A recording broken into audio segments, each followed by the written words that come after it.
ótimo aprendizado para todos. Eu vou falar agora das súmulas editadas pelo STJ referente à relação consumerista estabelecida entre os planos de saúde e os usuários.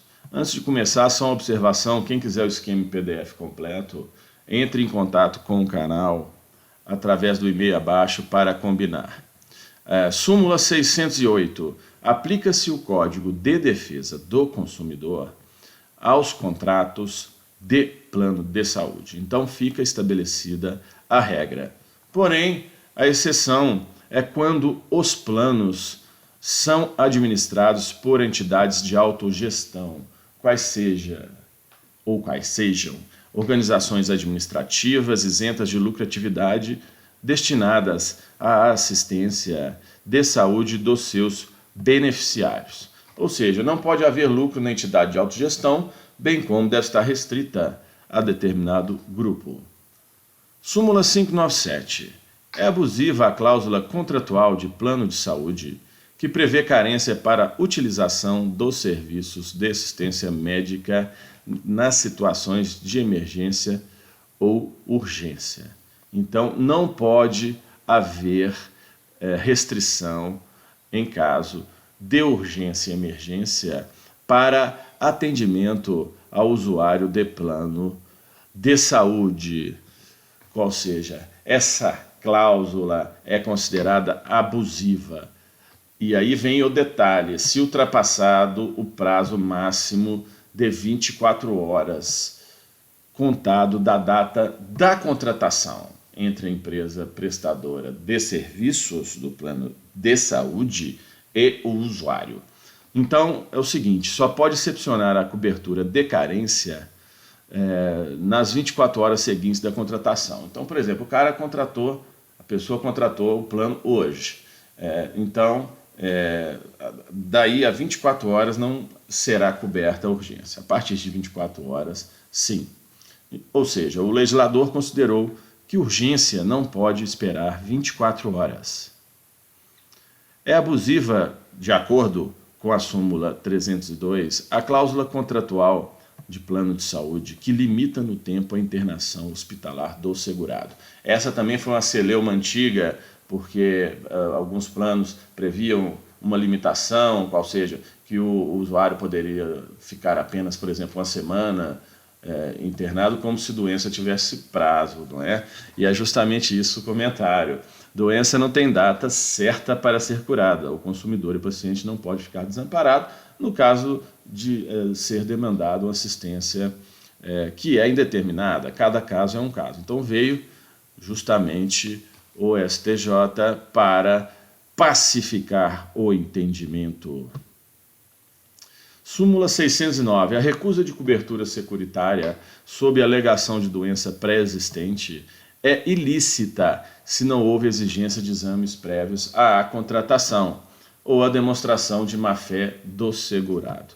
Ou seja, se o plano de saúde não exigiu exames prévios, que é uma faculdade sua, não pode alegar que não cobrirá doença pré-existente. Bom, no particular da má-fé, muitas vezes num questionário prévio que faz parte da apólice do plano, o usuário declara que não possui determinado problema de saúde ou determinada doença, ou enfim, omite alguma informação que deveria prestar, que trata-se de questão essencial para a celebração e avaliação que impacta substancialmente no negócio jurídico em tratativas das partes. Logo, se posteriormente à celebração do plano ficar comprovado que essa pessoa agiu com má-fé, então irá ocorrer a não cobertura de tal situação.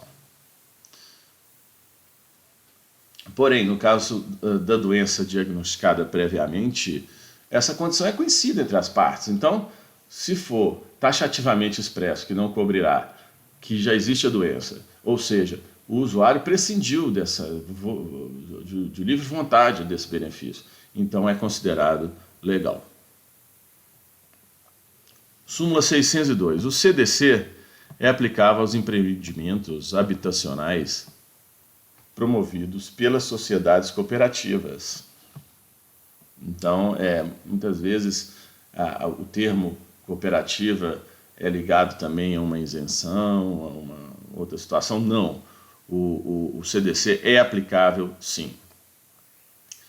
Aqui eu vou colocar mais 3 súmulas fora do foco de saúde, mas que vale a pena salientar. Súmula 638. É abusiva a cláusula contratual que restringe a responsabilidade de instituição financeira pelos danos decorrentes de roubo, furto ou extravio de bem entregue em garantia do âmbito de contrato de penhor. Ou seja, se alguém entregou uma joia, uma barra de ouro, como garantia para pegar algum tipo de valor ou calcionar, não pode se responsabilizar pela guarda do mesmo, quer dizer, a responsabilidade do depositário, vamos dizer assim, é objetiva.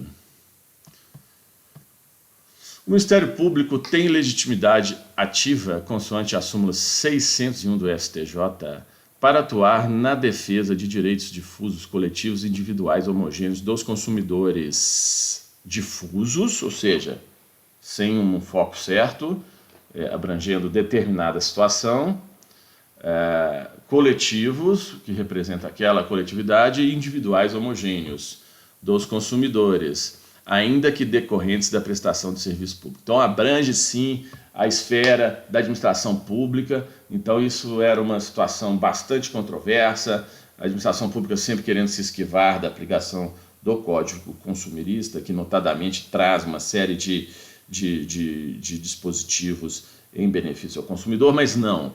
O STJ veio cravar em 2018 o entendimento que sim, quando